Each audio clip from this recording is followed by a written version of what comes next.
Assalamualaikum warahmatullahi wabarakatuh. Perkenalkan, nama saya Robiatul Adawiyah, NIM 23202010105. Di sini saya akan menjawab pertanyaan hukum perbankan syariah tugas ujian tengah semester. Poin pertama, di poin pertama itu ada sedikit kasus tentang Haidar dan Nabila yang ingin membeli rumah dengan harga 500 juta tapi hanya memiliki dana sebesar 100 juta saja. Maka Nabila dan Haidar mendatangi Bank BSI untuk pendanaan atau ingin membeli rumah tersebut. Nah, akad yang tepat yang dilakukan antara Bank Syariah Indonesia dengan pihak Nabila itu adalah akad murabahah, di mana akad murabahah itu adalah sistemnya itu jual beli, bukan pinjam meminjam, tapi dia sistemnya itu jual beli dengan harga jual dengan harga pokok dan margin keuntungan yang telah disepakati di awal. Nah, maka di sini itu mekanismenya seperti ini. Bank Syariah Indonesia membeli rumah tersebut kepada developer dengan harga 500 juta secara tunai, lalu menjualnya kembali kepada pihak Nabila dan Haidar dengan harga pokok plus margin keuntungan yang telah disepakati. Misalnya dari harga 500 juta tersebut, harga pokoknya ada margin keuntungan sebesar 100 juta. Nah, harga pokok ini walaupun meski dibayar dengan cicilan, harga pokok dan margin keuntungan itu tidak akan berubah-ubah. Nah, akad murabahah itu juga sudah sesuai dengan fatwa DSN MUI tahun 2000 nomor 4 tentang murabahah, dan juga sesuai dengan landasan Al-Quran, surat Al-Baqarah ayat 275, di mana Allah membolehkan jual beli dan mengharamkan ribawi. Lalu saya akan menjawab poin kedua, yaitu perbankan syariah sebagai lembaga intermediasi. Nah, perbankan syariah sebagai lembaga intermediasi adalah pihak bank yang menjembatani antara pihak yang mempunyai kelebihan dana atau surplus dengan pihak yang membutuhkan dana atau defisit unit dengan prinsip syariah.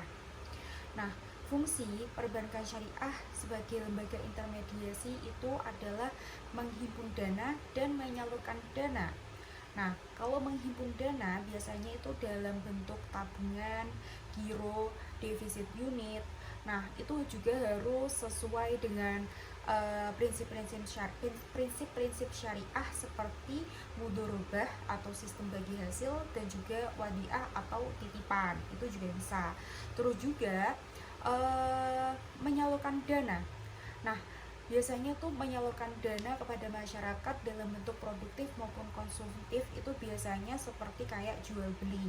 Jual beli itu biasanya dalam akadnya itu akad murabahah ya. Terus juga ada juga sistem ijarah atau sewa. Terus juga ada sistemnya itu musyarakah mudorobah, yaitu kerjasama bagi hasil, itu juga bisa. Terus juga ada pertanyaan, bagaimana perbankan syariah itu mendapatkan keuntungan. Nah, perbankan syariah itu mendapatkan keuntungan itu bisa melalui dari sistem jual beli atau murabahah, di mana biasanya pihak bank yang membeli dengan harga pokok lalu menjualnya kembali kepada nasabah dengan harga pokok dan juga keuntungan yang telah disepakati di awal. Terus juga ada sistem sewa, itu juga bisa. Terus juga ada bisa mendapatkan keuntungan dari sistem sewa, itu juga bisa. Terus juga bisa mendapatkan dari sistem mudorobah musyarakah atau sistemnya itu kerjasama bagi hasil. Biasanya itu bank syariah itu kalau ada orang yang mau membangun usaha, nah nanti itu pendanaannya dari perbankan syariah. Nah, untuk keuntungan itu nisbahnya nanti sesuai dengan nisbah yang disepakati.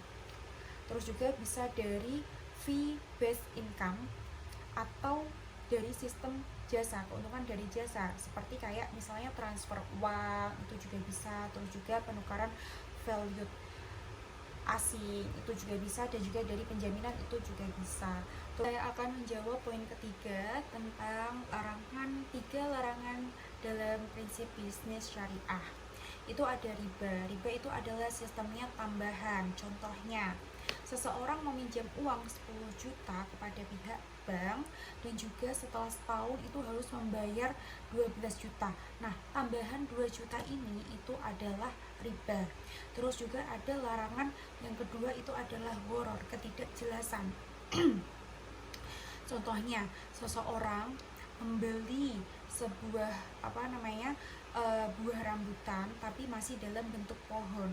Nah, karena pohon rambutan ini belum diketahui hasil dari tumbuh buahnya itu banyak atau sedikitnya itu belum diketahui, maka itu tidak boleh karena itu ada mengandung unsur gharar. Terus juga ada unsur maisir. Unsur maisir itu adalah perjudian. Contohnya biasanya itu dalam bentuk investasi, opsi atau option trading yang tanpa menganalisis data dan ini produknya, itu tidak boleh ya, karena dia itu hanya mengandalkan untungnya saja, tidak mau ada ruginya. Nah, itu tidak boleh karena dia itu mengandung unsur riba. Terus juga ini tanggapan saya tentang masyarakat yang menyamakan bank syariah dan bank konvensional.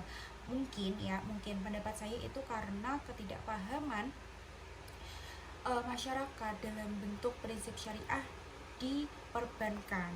Nah, mungkin itu karena kalau perbankan tuh hanya sama-sama menyalurkan dana simpan pinjam, tapi menurut saya itu adalah beda karena di sini itu juga dari sistem keuntungan itu juga beda, dasar hukum itu juga beda, maka itu perlu dijelaskan juga kepada masyarakat supaya tidak ada unsur kayak menyamakan antara bank syariah dan bank konvensional. Nah, kalau nanti kita bisa menjelaskan kepada masyarakat dasar hukum perbankan syariah itu dari Al-Quran, terus juga dari hadis atau prinsip syariah.